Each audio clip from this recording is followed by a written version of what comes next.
I knew my grandpa worked in Powell River when I was growing up, but I only found out recently that he also lived and worked in Alert Bay. He lived there for 20 years, where he co-owned a restaurant with 2 other people. And since we're so close to Alert Bay, we decided to pop over for a visit. I'm not expecting to see much on this visit. It's just a small town, pardon me, a village of about 1,500 people. I would love to see the building that my grandpa worked at, if it still exists. And honestly, even if I just walked the street where it existed, that would make me happy.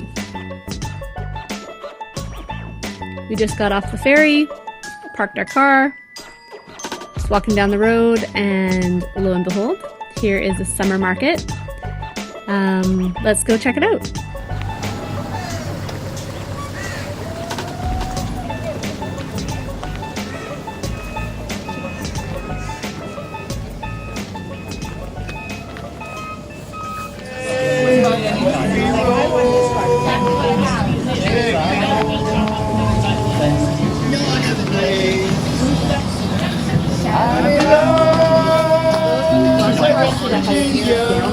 The street, and then you get the Hydro building, and then it becomes the Orca Inn. Used to be Orca's. Then the church. Then the church. That's the old Presbyterian church, and now it's a heritage building, and people live in it. And then you have the Orca Inn.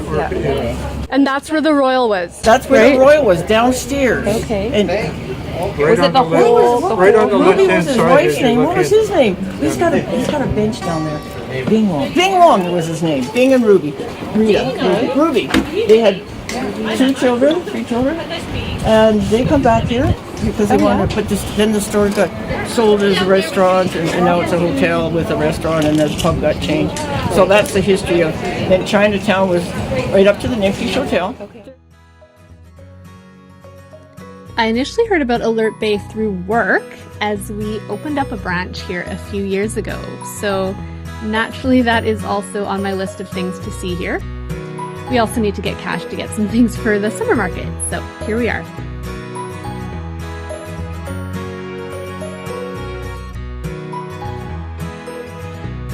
So this Orca Inn strip is apparently where the Royal Cafe used to be. And over on the right there, that teal building, is the Nymphish Hotel.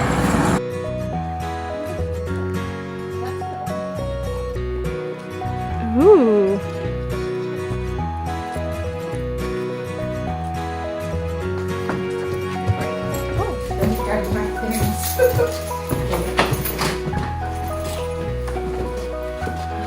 Oh, it's so cute. In number 5. You can see my grandpa living here. Totally kid too, actually.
So she knows your picture. What? Do you know Joe Chow? Yes, I knew when he was. Yeah, when he was cooking in the. Then of course the Nymphish Hotel. And what was your name? Twinkle. Twinkle. Will he know? That's a hard name to remember.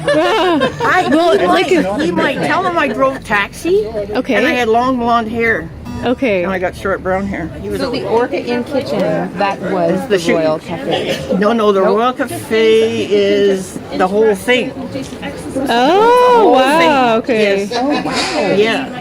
Oh, wow. Yeah. That's a huge restaurant. Yeah, it was. Oh, no. Huh. But it was like breakfast, lunch, supper. Right. That's what, if you remember, the streaker running through the Nippy Hotel. You're all, Phil, I always called him Uncle Phil. Joe and myself were standing behind the bar. We were yakking, like we were doing. The boys were playing cards and stuff, gambling. There was lots of money. So the three of us are standing there, we're talking behind the bar, we're doing glasses or something. And all of a sudden we saw this naked person running across the bar, like and down the aisle and out the back door, and it was like, what? Are you sure? And of course we're just going, oh my God, no, and of course everybody's going, a streaker. Oh my gosh. And Little Joe is still alive. We call him Little Joe. We call him Little Joe too, because I was just telling Twinkle that he moved into a care home, like independent living, and the only other Chinese person that was living there at the time, which was about 6 years ago now, was also a man named Joe, but he was taller and bigger, so we called them Big Joe and Little Joe. So I never knew that he used to be called Little Joe back in the day too. Then he was in a Royal Cafe with Howie. Okay. And everybody from everywhere. Of course, it was a fishing fleet then. He was a wonderful person in the community. Aww. Yeah. And then after the Royal Cafe closed, and he became a bartender. Yes. And then he was good friends with my sister Vera. Okay. And she lives in Alert Bay, and he used to call her Vera. Wow. That's one story of it, but she's got a memory like an elephant, so she's the person to talk to. Okay. Well, just tell him I said hello. I will. And for the lack of better words, say God bless him. Okay, I will. He was a big part of our lives here. Really? He was. He so was so good to everybody. Everybody teased him endlessly, and he was just standing there and he would just smile. With Joe, that he had a great sense of humor. Yeah. And we always try to tease him. Yes. To pair him off with some lady. That's And then they wouldn't have, no. Yeah. We was never interested. But I'm not too sure. But when we were teenagers, there was some guy, a part of the Royal Cafe, that took pictures. Okay. And took pictures of us when we were young girls. But I wasn't Joe or I wasn't Howie, and I don't even remember that person. And do you know that old building over there? It used to be the nurse's residence, and there was a garden, surrounded garden. Okay. That's where we'd go and take the pictures. And then the Royal Cafe was there. Those guys lived on top, and on the other side of the building, there, and it's now together. It was a Bing toy store. It was a clothing store, hardware store. Okay. And Bing Toy provided that. Then you come down further down the street, and there was Eddie Wong, and across the street there's a Blue Line. Okay. With Billy Dong and them. Okay. And Eddie Wong had the one on this side of the. Because we often talk about Joe. Tell him. What? Really? Yeah. I'm going to show you some pictures of him.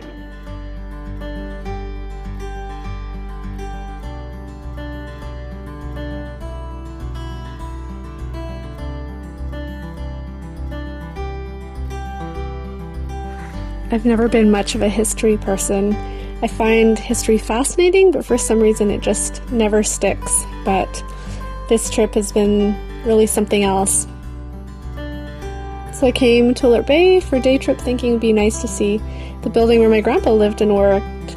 And I've just discovered so many wonderful things about this town, my grandfather, and with regards to this town, like the history between Chinese and First Nations people.